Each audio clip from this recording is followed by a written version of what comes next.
You will hear a woman phoning the local council about an abandoned vehicle.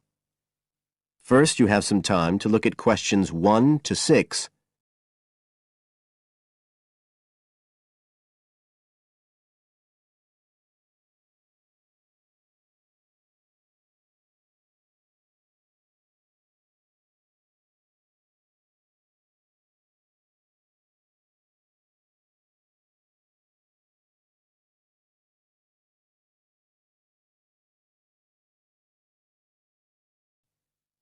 Now we shall begin.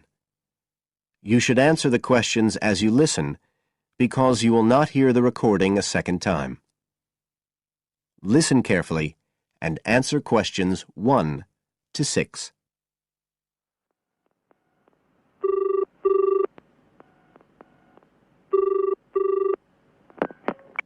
Environmental Health Department, Paul speaking.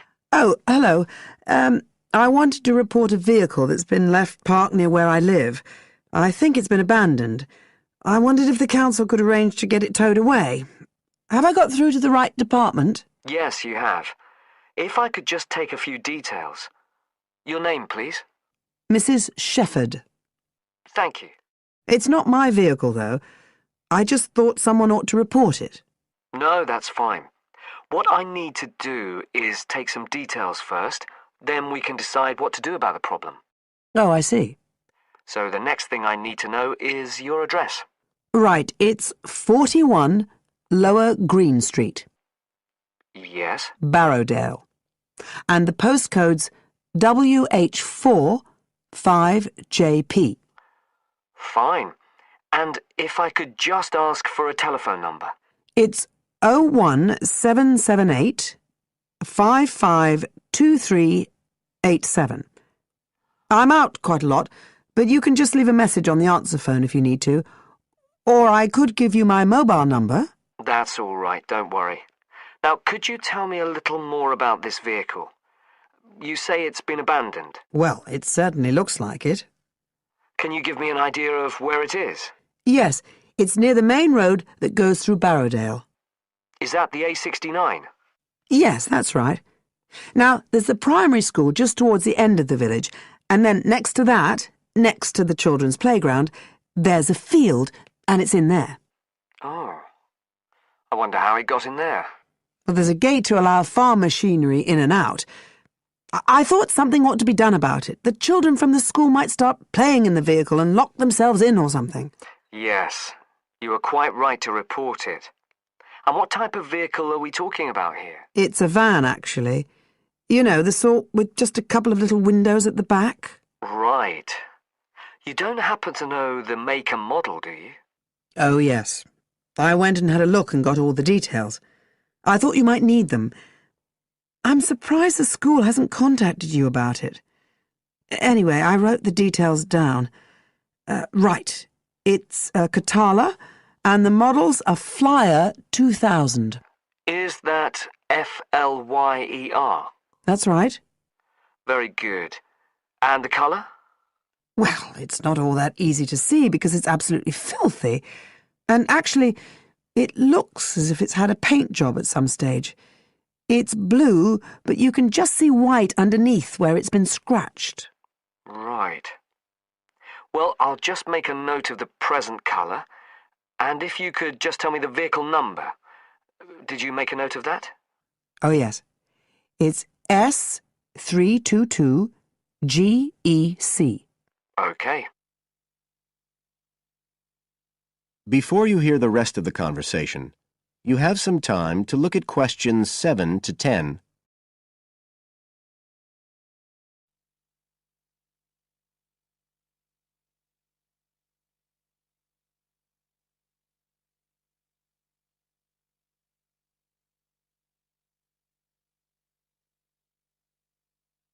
Now listen and answer questions 7 to 10. And it sounds as if the general condition of the vehicle isn't too good, from what you say. No, it's pretty poor. It wouldn't be drivable. It's got a flat tyre and there's a crack in the windscreen. I reckon someone just wanted to get rid of it. That's usually the way. It's been there for nearly a week. No, it must be 8 days. I remember it was a Sunday morning when I noticed it. It wasn't there the day before. I walk past it most days on the way to the shops. I'd have thought the school would have reported it. Does the field actually belong to the school? No, it's part of Hill Farm Estate. Right. I'll just make a note of that. And I don't suppose you have any information about who might own the vehicle? No, I've no idea. So what will you do now? Well, we'll come and have a look and see if we can trace the owner. And if we can't, the vehicle will be removed as rapidly as the law permits. It could be anything up to 20 days. One thing I should say, I'm quite sure this doesn't belong to anyone round here. I'd definitely recognise it if it was from someone who lived here. So you don't think it was anyone local? Right. I'd say at a guess we're looking at a stolen vehicle here. I did wonder if it might have been. You hear such a lot about car thieves nowadays. Well, we certainly will be looking into that possibility. Anyway, thank you for contacting us, Mrs. Shefford, and we'll keep you informed of what happens. Right. Thank you very much. Goodbye. Goodbye.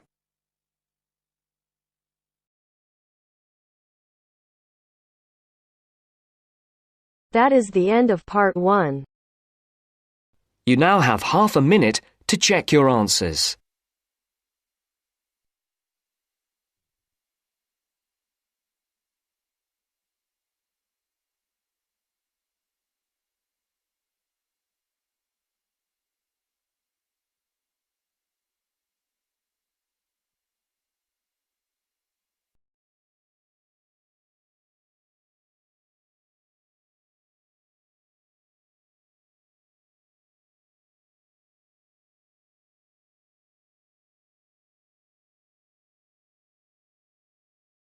Now turns to part 2. Part 2. You will hear a tour guide giving a talk about a relaxation centre. First, you'll have some time to look at questions 11 to 14.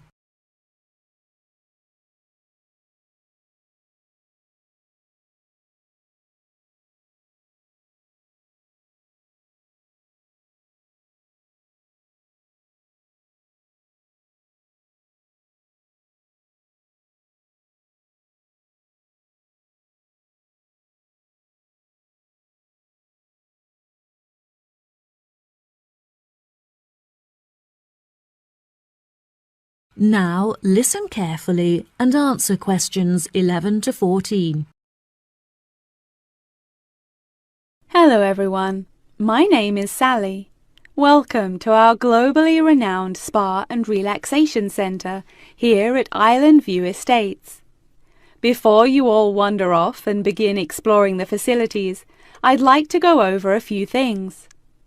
Now, this year is a very special milestone for our beloved centre, as it is our 25th anniversary. I understand that this means you have all paid an increased price for your tickets, but I can promise that all of the events we have scheduled for your enjoyment will make the costs well worth it. I know that all of you have travelled a long distance to make it here to the centre of the New Forest, but it is thanks to its remoteness that our centre is such a beautiful place to relax. I'm sure you are all keen to find out what activities we have arranged for you, so I will give you a quick overview. Tomorrow we have arranged for you all to participate in a yoga session for the duration of the morning, followed by a day of relaxation at the pool, where we have ample sun umbrellas to protect you from the sun. On Wednesday, we have organised a sightseeing hike through the forest, where you will be able to test your navigation skills and witness the wild ponies in their natural habitat. It's forecast to be sunny that day, but I recommend that you all bring rainproof clothes just in case. On your last day, we have a special surprise, a pony trek along the beach. We ask that you all wear full-length trousers and that all women have their hair tied up in a ponytail. Helmets are provided at the centre for those who would like to wear one. There are a couple of beautiful attractions here at the centre that you must all be sure to visit before you leave. The Rose Garden, located just at the corner of the property, is home to many indigenous species and is beautifully serene and peaceful, the perfect place to collect your thoughts or read a book.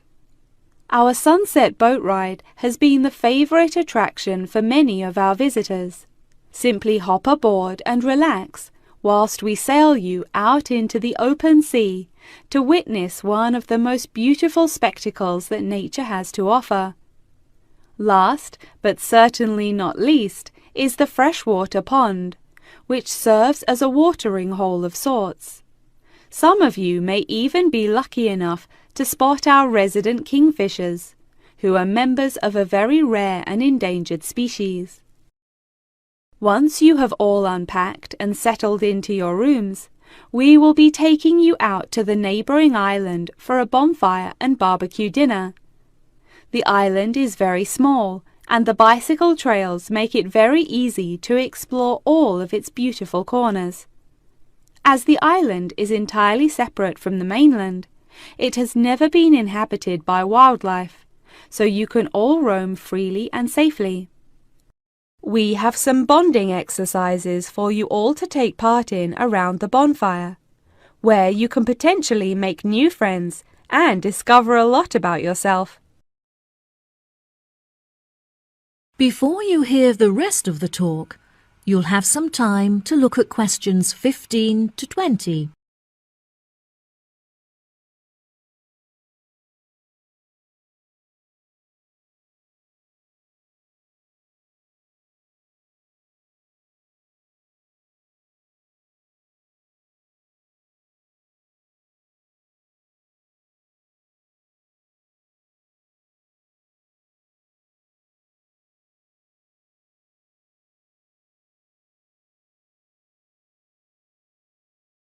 Now listen and answer questions 15 to 20. Now, let me tell you a little bit about the facilities that the resort has to offer. For those of you keen on indulging in a little bit of retail therapy, just wander along to our tourist centre, where we have a wide selection of presents on sale at reasonable prices. If you are feeling more drawn to the natural surroundings and scenery, I recommend that you take a trek up the mountain, where you can enjoy the panoramic outlook from the peak. For a bit of cultural indulgence, why not pay a visit to our small on-site theatre, where you can enjoy watching a range of movies and check out some works by our resident street artists. Just a 10-minute walk down the road is the local art museum, where you can roam around the sculpture courtyard or admire the many artworks on display. Here at the resort, we are incredibly lucky to be located right next to a nature reserve, where many species of endangered wildlife live in the pond. Just on the bank is a small hut where visitors can observe the fish and birds in their natural habitat. Now, if any of you are interested in history, you have the very interesting opportunity to visit the ancient building at the south side of the grounds. The building is now a museum. However, it originally served as a jail for those charged with crimes of treason against the royal family. Well, that just about rounds it up. Now, if anyone has any questions? The end of part 2. You now have half a minute to check your answers.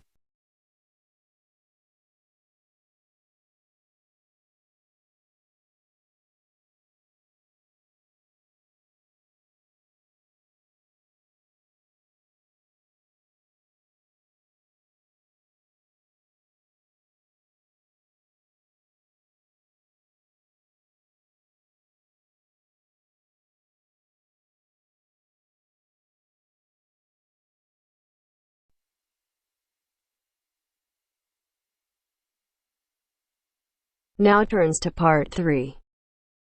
Part 3. You'll hear a woman calling Laverton Arts Centre for some information. First, you have some time to look at questions 21 to 26.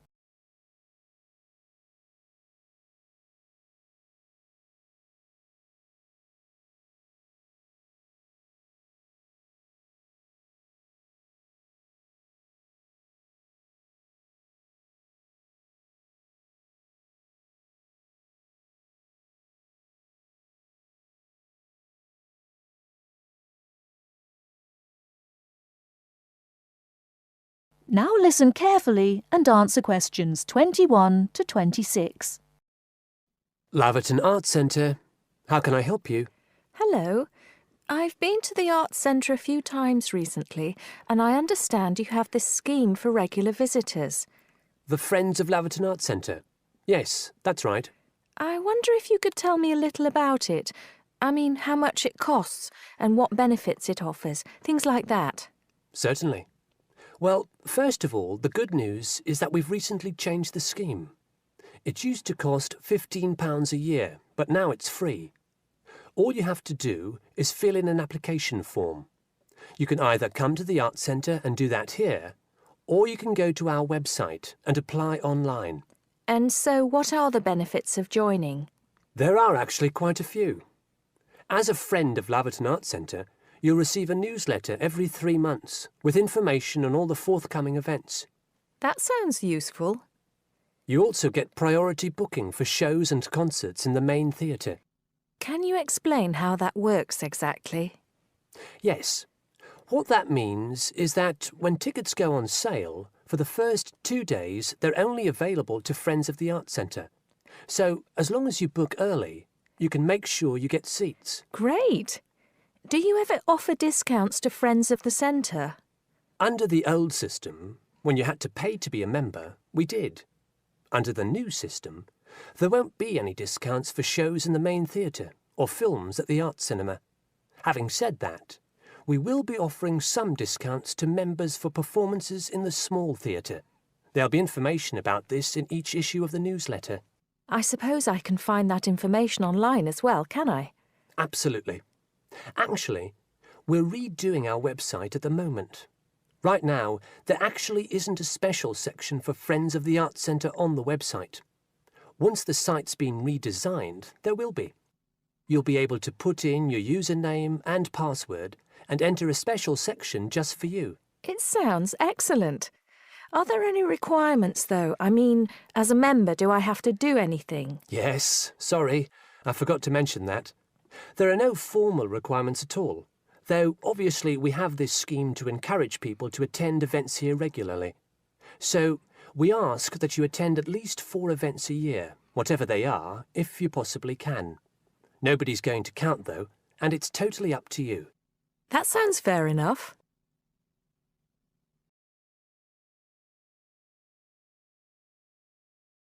Before you hear the rest of the talk, you have some time to look at questions 27 to 30.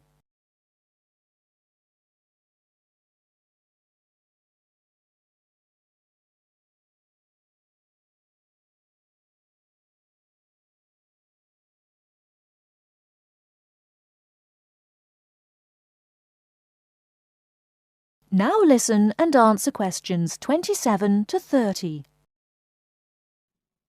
While you're here, we're actually conducting a short survey of people who phone up the Arts Centre. Would you mind if I asked you a few questions? It'll only take a couple of minutes. Sure, no problem. Thanks a lot. So, how many times have you visited Laverton Arts Centre in the last 6 months? Well, I've only lived in the area for the last 4 months, so not that many times. 3, I suppose. Yes, that's right. Fine. And how did you first find out about the Arts Centre? Let me think. Oh, yes, a friend invited me to a concert, and I came with her. Have you ever seen a film at the Arts Cinema here? No, I haven't, to be honest. In fact, until you mentioned it earlier, I didn't realise you even had a cinema. One more question. If we offered a free tour of the Arts Centre, including things such as going backstage to look at the dressing rooms, Would you be interested in going on it? Oh, yes, definitely. I think a tour like that would be very interesting. I'd even pay for it. That's great. Thank you very much for your time. Thank you.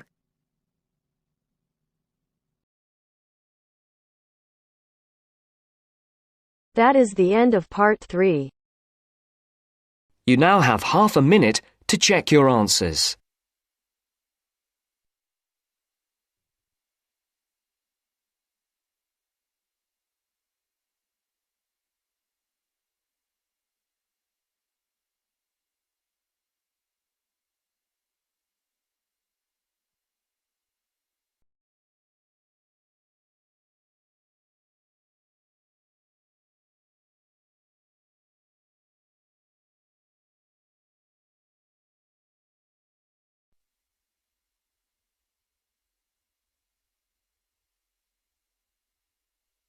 Now turns to part 4.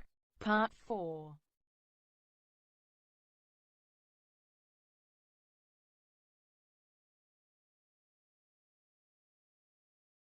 You will hear a talk about a research project on the tiger shark.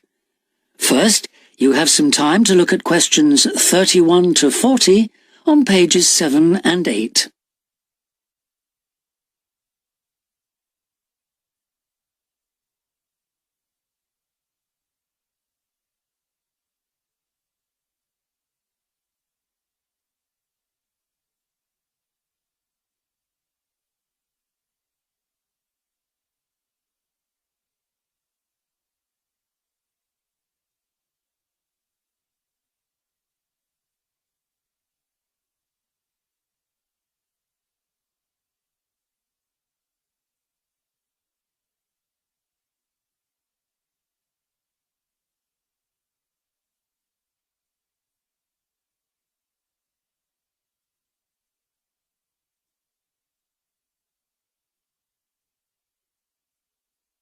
Now listen carefully and answer questions 31 to 40. Good morning, everyone. Today I'm going to talk about the research project I've been involved in on the tiger shark. First of all, some background information. The tiger shark, also known as the leopard shark, is often thought to have got its name from its aggressive nature.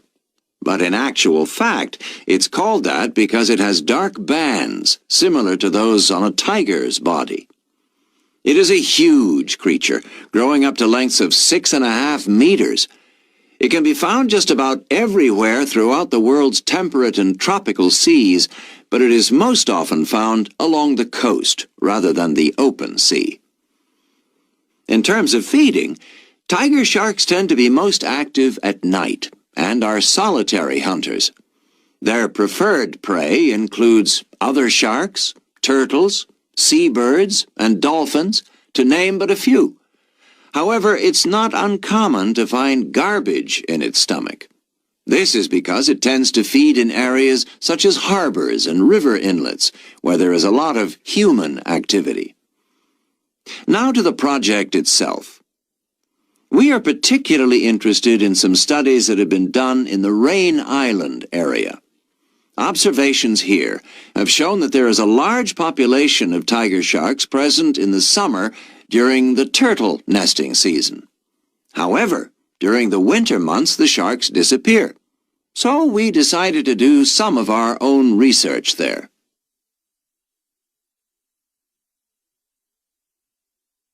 The first step was to tag a number of sharks so that we could follow their movements. To do this, we first needed to catch the sharks. Early in the morning, we baited lines with large bits of fish and set them in place. These lines were then checked every 3 or 4 hours. If no sharks were caught, the baits were replaced. Once a shark had been caught on one of the baited hooks, it was pulled in close to the boat and secured so that we could carry out a number of brief activities to aid our research. This usually took no more than about 10 minutes and was carried out as carefully as possible to minimize any stress to the shark. Each of the tiger sharks that we caught was measured and fitted with an identification tag. and also a small amount of tissue was taken for genetic studies. For some larger sharks over 3 meters long, we also inserted into the belly a special acoustic tag capable of sending satellite signals, while on other large sharks we attached a camera to the dorsal fin to enable us to study the behavior and habitat use of the sharks. After this, the shark was released, and we were able to follow its movements.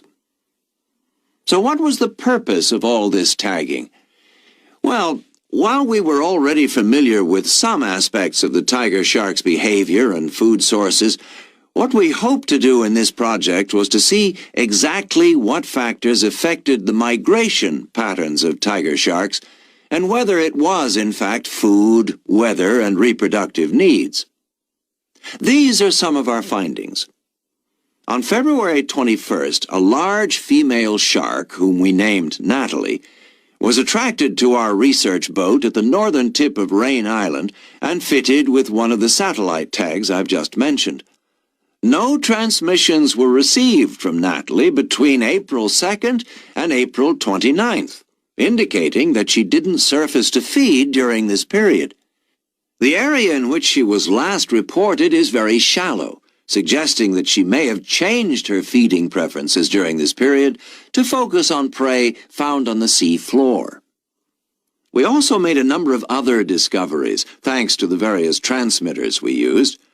It seems that tiger sharks move back and forth between the ocean floor and the surface quite often. This may help the sharks conserve energy while they swim, but it probably also helps them hunt, since this movement back and forth maximizes its chances of not being detected by its prey until the last minute. So far, our findings have not been conclusive.